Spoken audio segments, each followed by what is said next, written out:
Hello folks, I'm back with another rather philosophical video this time. You know, it's interesting working on instruments and you know, often for my own uses and sometimes to resell. The different scenarios that you get into and that you notice. And today I kind of wanted to talk about guitar and other string instrument retail shops. I personally don't frequent the big ticket stores like Guitar Center. I just don't go in them very often, if at all. I haven't been in one for a number of years now. I, as a general rule, don't buy retail because you can find it cheaper through other avenues, and if you can work on your instruments, why pay double or why pay triple? So that's my rule of thumb. However, I do have an admiration for the small mom and pop shop, and I do have varying experiences with those types of shop. I'll give you two examples of two that are very close by to me. One of them is run by an elderly couple, and to be honest with you, and to put it in the kindest terms possible, they don't have a clue. They're extremely, for want of a better word, tight with money. Everything in their shop is full retail price. And I mean the list price that nobody sells anything at anywhere else. So, you know, normally if you have a guitar that's $3.99, Amazon will be selling it for what, $2.79? $2.99, something like that, and the value, the street value, will be somewhere between there and the list price. This shop sells everything at the highest margins possible. Thus, everything tends to stay on their wall. Nothing gets sold. The same instruments are there year after year, and they're quite dilapidated. I even went in and saw a bridge hanging off of one of them because it was so dried out and it had been hanging there for a long time. You pick up any guitar off their wall, it's not set up. They don't do any setup to get them out of the box. They hang them on the wall and slap their retail price on them. The only reason why they're still in business is because they do most of their sales for sheet music and accessories, which keeps them afloat. They don't make a lot of money on actually selling instruments. That's the first example. I avoid them. I know them. I'm on friendly terms with them, but I, after being in there a couple times, no longer do any business with them for the reasons stated. The other example is more of a friend of mine that owns a small guitar shop, and he sells mid-range instruments, what he specializes in, kind of the similar range to what I've been showing on these videos, although more popular brand names for the most part. And he's a luthier, and he does repair. He does most of his business in repair. His prices are sensible. They're not as cheap as what you'll get on Craigslist or even eBay, but they're not full retail either. He's sensible enough to know he has to undercut the MSRP price and drive business to his shop. Occasionally he gets stuck with stock he just cannot sell, and I've helped him a few times liquidate overstock by selling them through my methods, which includes, you know, the full setup and everything as well. So there's one of these shops that I support. I go to him, I buy strings there. I can get them cheaper. I go to him to support him. I want him to do well. You know, as I tend to do with most small privately owned businesses, I like to support local businesses, privately owned businesses as a rule. So I will go to him and buy $100 of strings every other month. $100 worth, I should say. The other shop I don't have anything to do with. So there's quite a you know, scope in retail shops. I found some retail shops to be noble, honorable, and I found others to be complete scoundrels. And I've even been associated professionally with both types.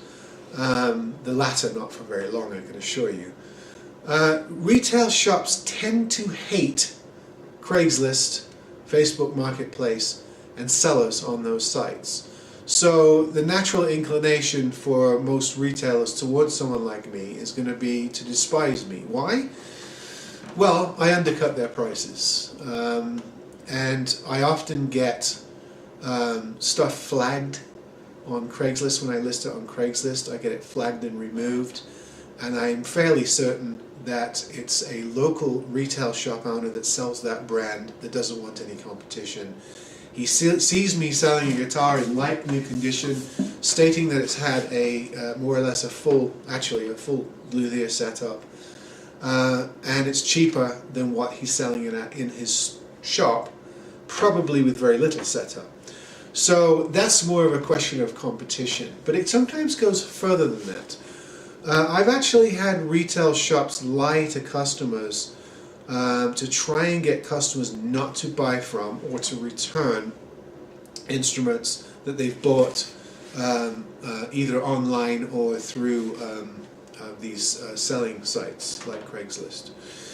And this is where it sometimes crosses over into a moral dimension. I sold a cello a couple of years ago now that I shipped to someone. They broke one of the fine tuners off the cello, or their daughter did, and of course it was too much to ship it back for me to fix, so they took it to a local shop just to have a fine tuner installed. And that shop succeeded to absolutely bash the cello, tell the customer that they'd been ripped off, that they should never buy on Craigslist, they should never buy sight unseen, and that they should return the cello and buy one of their cellos for 2-3 times the price.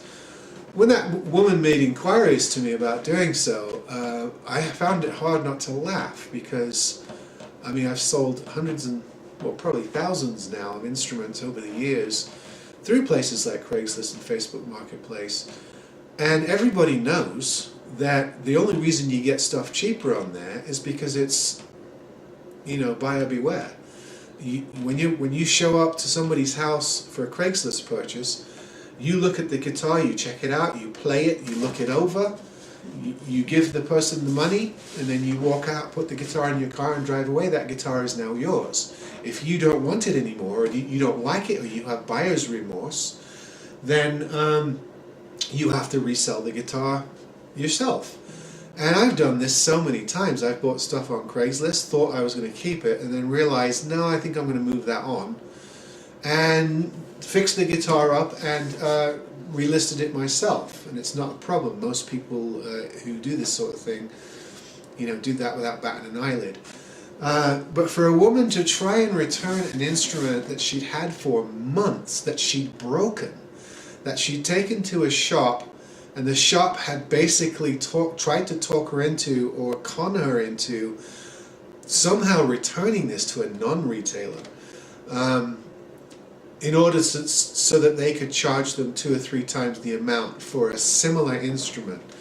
It was just beyond the pale for me. I found that absolutely revolting. I actually called the shop, found out the shop's name, and gave them a piece of my mind in a respectful way.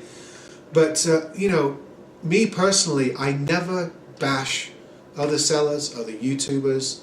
If somebody wants to go to a retail shop, pay full price in order to get the service, in order to be able to return the guitar, in order to get the follow-up service, or to be able to trade the guitar for another guitar at some point. That's great. That's fine. That is an option, a viable option, and I support people that want to do that. In fact, I sometimes tell people, when I see that there might be buyer's remorse, because there are people that are prone to that, aren't they? They're always second-guessing themselves. When I see people like that, or when people ask me for advice about where to buy something, I usually tell them, if it's important to you to have a warranty, to be able to return something, to get service on that item, then don't buy on Craigslist. Buy from a retail shop. Pay 2-3 times the amount, and buy from a retail shop. If you want a good price, you realize that when you look at something, you buy it, it's yours, then go for the deal and get the Craigslist price. It's really up to you, and I'm not going to bash anyone either way. there are some people that for which retail is the correct way of buying. It suits their personality, and they want that assurance, and they should not be discouraged, and I'm not going to do that. If anyone says to me, well, I'm not going to buy your guitar because I'd rather go to Guitar Center and get one, because I know then that, 2 weeks down the line, if I don't like it or I get tired of it, I could probably return it. The first thing out of my mouth is, good luck to you. There's one down, down the freeway from me. I'll give them directions. If that's what they want to do, I don't bash them. So I find it unconscionable then when I find retailers in the opposite circumstances using questionable means to try and manipulate a potential buyer. I recently sold a violin to somebody who, the same thing, took the violin home, tried to do their own adjustments, broke the violin, not tragically. I mean, they basically broke a string, moved the bridge, and the sound post, which is a small dowel inside that is kept in place by friction, came down. There's no way they could do that repair on their own. So they took it to a local shop, and this local shop did the same thing. They browbeat them. You must never buy an instrument from somebody on Craigslist or Facebook Marketplace. You must always buy from a reputable violin shop.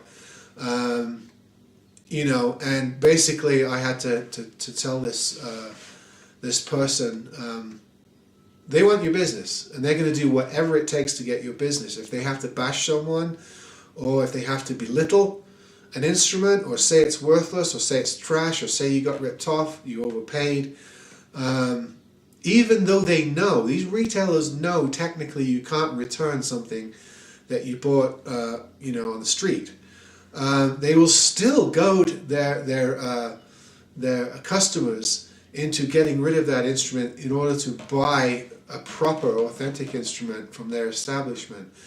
I find this laughable. I worked in retail for many years. I worked in wholesale for many years. I worked in manufacturing. I worked in design. So I've had a little taste of all the different facets of the musical instrument business.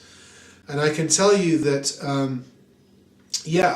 there are times where you're going to come across a really reputable retail shop, and comparing their instruments to some guy on the street that's just selling his attic violin, of course the retail shop violin is going to be in better condition.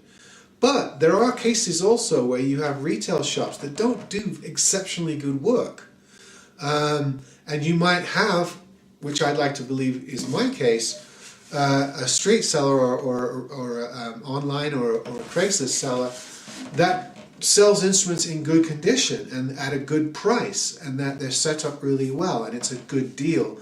And I expect a retailer to be honest about that when they see that instrument and say, yeah, you got a pretty good deal on that. It needs a bit of an adjustment. You've knocked the bridge over. Let me put that back up for you. Instead of saying, oh, you bought that piece of shit from Craigslist, you should know better than that. You can never get a good deal on Craigslist. You should always come to a violin shop. So there are just two examples of the sort of love-hate relationship I've had with retail shops over the years. Some retail shops are ultra-professional, highly trained luthiers. Others aren't. I've seen music stores. I used to work for a wholesaler, and music stores from all over the country would buy from this wholesaler, and some of them were set up in garages or the back of a petrol station, or somebody's house, sort of converted to a shop. Some of these people weren't trained at all. They just fancied starting a guitar shop or a string shop or something like that. So there's no hard fast rule on this stuff, and in the world of retail you'll find the same shady huckster,